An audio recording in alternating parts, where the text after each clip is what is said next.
What if the very ground beneath your feet was laced with ancient secrets, glimmering traces of gold that have evaded eyes for centuries? Not in treasure chests, not in vaults, but in places nature herself has chosen. From the high crests of remote mountains to the most unexpected desert beds, gold doesn't hide randomly. It follows a silent code of geology. And once you learn to read that code, the world will never look the same again. 1. Ancient riverbeds and alluvial plains. Flowing for millennia, carving through layers of earth, rivers are nature's eternal miners. Gold, being one of the heaviest elements, doesn't float away, it sinks. Over centuries, in places where the river slows down, bends or crashes into rocks, flakes and nuggets settle into cracks and gravel beds. These spots, called placer deposits, are gold's resting grounds. Today, dry riverbeds and ancient alluvial plains that no longer flow can hold fortunes. Prospectors search these with a keen eye for false bedrock, hard layers above true bedrock where gold sometimes traps. 2. Quartz veins in mountain terrains. Climb into any mineral-rich mountain range and you'll find something curious. White streaks of quartz slashing through dark host rocks. These are ancient hydrothermal veins, remnants of superheated water that once surged through fissures deep underground. When that water cooled, it left behind minerals, including gold. Quartz is one of gold's most loyal companions. In these veins, gold can occur as visible grains, or even in its rawest, crystalline form. Look for oxidized quartz with rusty staining. Iron and manganese often accompany gold.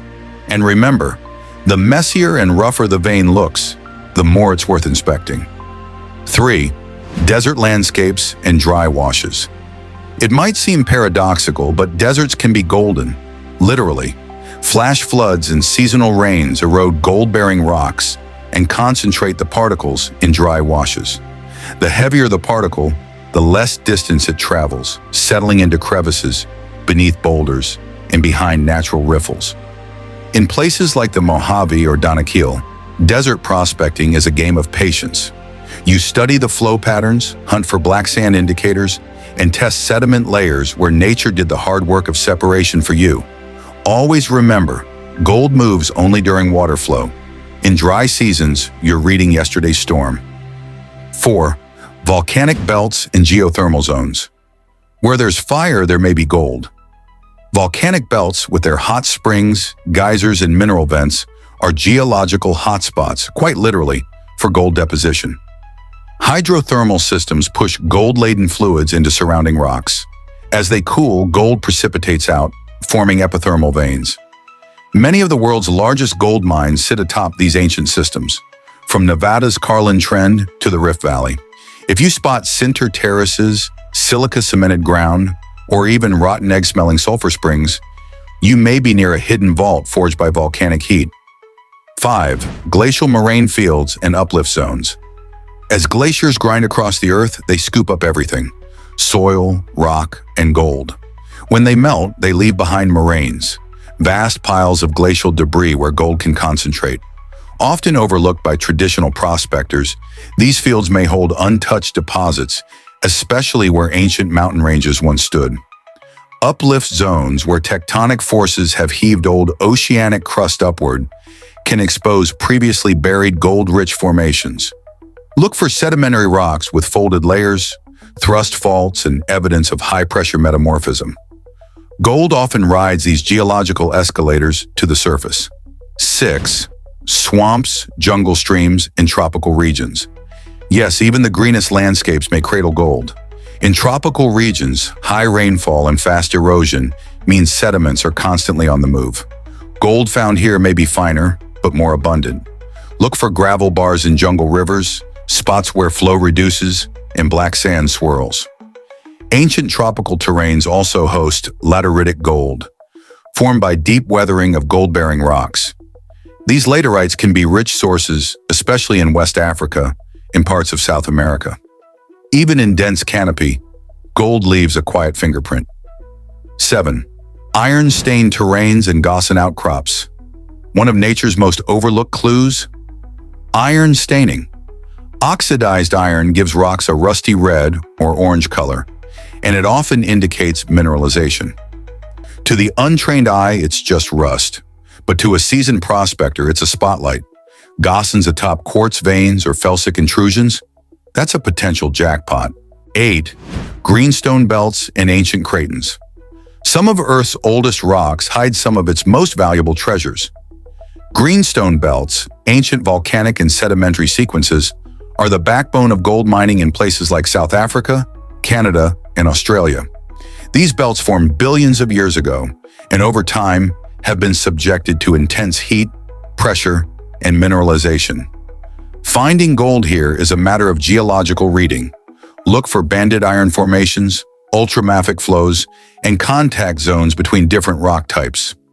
These ancient belts are the veins of planetary memory, and often the veins of gold. 9. Coastal regions and oceanic placers. Even shorelines can glitter. Coastal placer deposits form where rivers carry gold down to the ocean, and wave action concentrates it along the beach.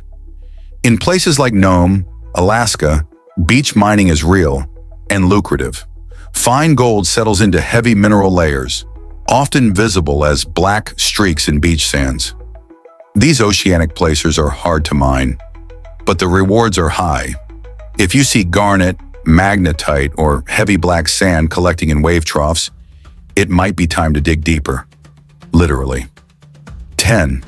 Unlikely places, urban fringe, and man-altered landscapes. Surprising, isn't it? But abandoned quarries, tailings from old mines, and even construction sites near known gold regions can yield results. Humans have moved mountains, sometimes exposing what nature buried. Check abandoned hydraulic cuts, old dredge tailings, or even stream cuts near roadbeds. In these reshaped terrains, modern prospectors have uncovered mist veins, flakes, and fine dust that escaped early methods. Because gold, after all, doesn't expire, it simply waits. 11th. Glacial moraines and till deposits. Now imagine the titanic weight of a glacier grinding its way across ancient bedrock. As it scrapes and churns, it carries with it fragments of rock, including gold. When these glaciers retreat, they leave behind moraine, piles of unsorted debris rich in potential. Till deposits, often dumped erratically across a landscape, can be gold-bearing treasure fields. These environments demand careful examination, with particular attention to areas where melting ice may have concentrated sediments, like kettle holes or ice margin streams. 12th. High-energy alluvial fans. Where mountain streams spill out onto flatter terrain, they form fan-shaped deposits of gravel and sediment. These alluvial fans may seem chaotic, but the heaviest materials, like gold, are always pulled to specific spots, the base, where water velocity slows just enough. Prospectors who understand how to read the slope gradient and stream discharge patterns in these fans can find significant gold concentrations, often right beneath their boots. 13. Volcanic hydrothermal fields. Some of the world's richest gold mines, including those in Papua New Guinea and the Andes, are found in zones of intense volcanic activity. Why? Because rising magma often brings with it hydrothermal fluids, superheated water rich in dissolved minerals. As these fluids cool near the surface, they precipitate metals, including gold, into cracks and cavities. These epithermal systems often occur in clusters, associated with faults, calderas, and sulfurous springs. If you're hiking through sulfur-scented, steam-venting rock fields, you might just be treading on tomorrow's bonanza. 14. Iron-stained quartz outcrops. Look closely at rocks tinted red, orange, or yellow. These iron-stained zones, also known as gossans, are oxidized remains of sulfide-bearing rocks that often accompany gold. Their telltale color is a neon sign for hidden treasure. When you find these outcrops, especially if accompanied by quartz veins and brecciated rock, you're in a prime gold-bearing environment. Check slopes, road cuts, and natural weathered exposures. 15. Remote desert bedrock zones. In arid landscapes, vegetation is sparse, but the clues are laid bare. Wind-scoured bedrock, dry washes, and exposed fissures create perfect conditions for spotting residual gold deposits. Because deserts lack heavy water erosion, gold often remains close to its source. Prospecting here is a matter of scanning erosion gullies, slope wash zones, and around caliche layers, those hard white calcium crusts where fine gold can accumulate. 16. Ancient riverbeds buried beneath sediment. Not all rivers run above ground. Some, especially in tectonically active regions, have been buried over millennia by landslides or volcanic activity. These paleochannels once flowed rich with gold, and now lie hidden, waiting to be rediscovered. Finding them is difficult but rewarding. Clues include rounded river stones embedded in cliff sides, terraces of old gravel bars, or water-worn quartz boulders high above current stream levels. Gold isn't always found where it shines. Sometimes it hides in shadows, beneath layers of forgotten history, or inside veins of quartz, overlooked for centuries. The wilderness doesn't reveal its secrets easily, but for those who know how to listen, how to read the language of stone and soil, the rewards are immense. From desert ravines to volcanic ridges, frozen moraines to buried rivers, gold waits. So the next time you're standing before a dry creek bed, an oddly stained rock face, or a forgotten hillside, ask yourself, what stories lie beneath your feet? Because in nature, the clues are always there. You just need to know how to see them. If this journey through the world of natural gold has sparked your curiosity, don't forget to like, subscribe, and share it with fellow explorers. There's always more to discover, and we're just getting started. Until next time, may your pan be heavy, your heart light, and your eyes forever tuned to the golden whispers of the earth.